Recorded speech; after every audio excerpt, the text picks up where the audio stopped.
This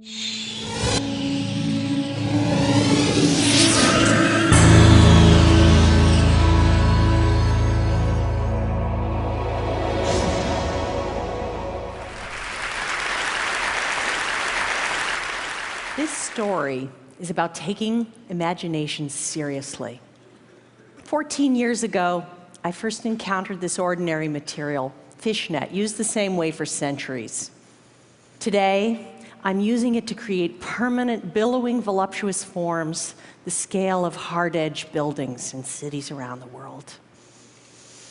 I was an unlikely person to be doing this. I never studied sculpture, engineering, or architecture. In fact, after college, I applied to 7 art schools and was rejected by all 7. I went off on my own to become an artist, and I painted for 10 years when I was offered a Fulbright to India. Promising to give exhibitions of paintings, I shipped my paints and arrived in Mahabalipuram. The deadline for the show arrived. My paints didn't.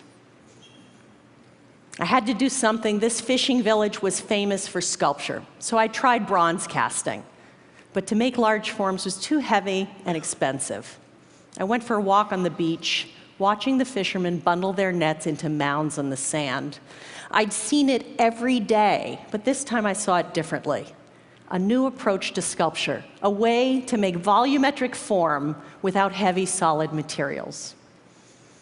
My first satisfying sculpture was made in collaboration with these fishermen. It's a self-portrait titled "Wide Hips." We hoisted them on poles to photograph.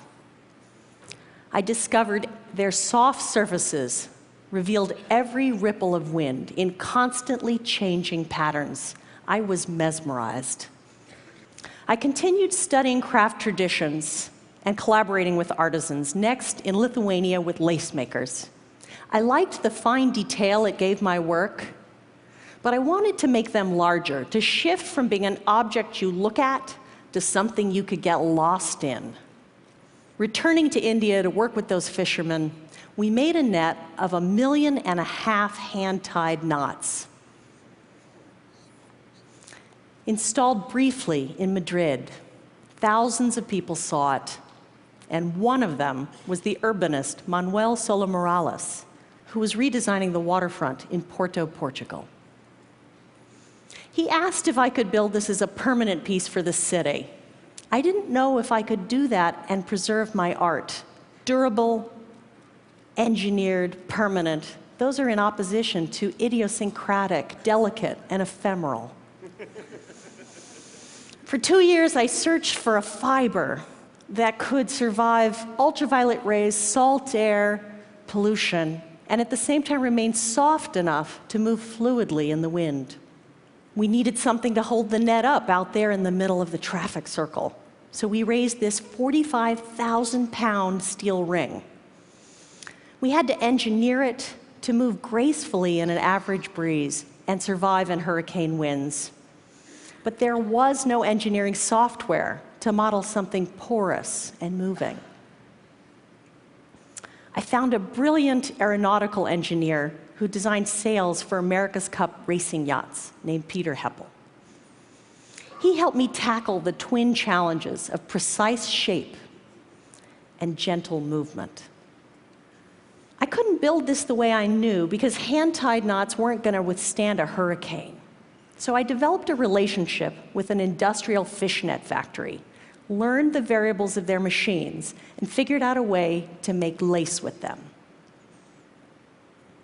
There was no language to translate this ancient, idiosyncratic handcraft into something machine operators could produce. So we had to create one. 3 years and 2 children later, we raised this 50,000 square foot lace net. It was hard to believe that what I had imagined was now built, permanent, and had lost nothing in translation.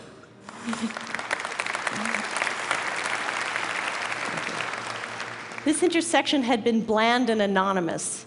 Now it had a sense of place.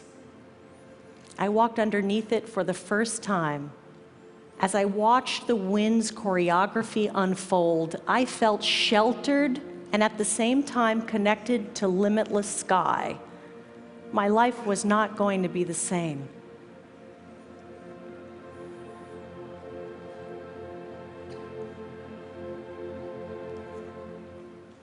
I want to create these oases of sculpture in spaces of cities around the world.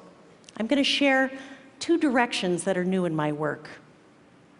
Historic Philadelphia City Hall. Its plaza, I felt, needed a material for sculpture that was lighter than netting. So we experimented with tiny atomized water particles.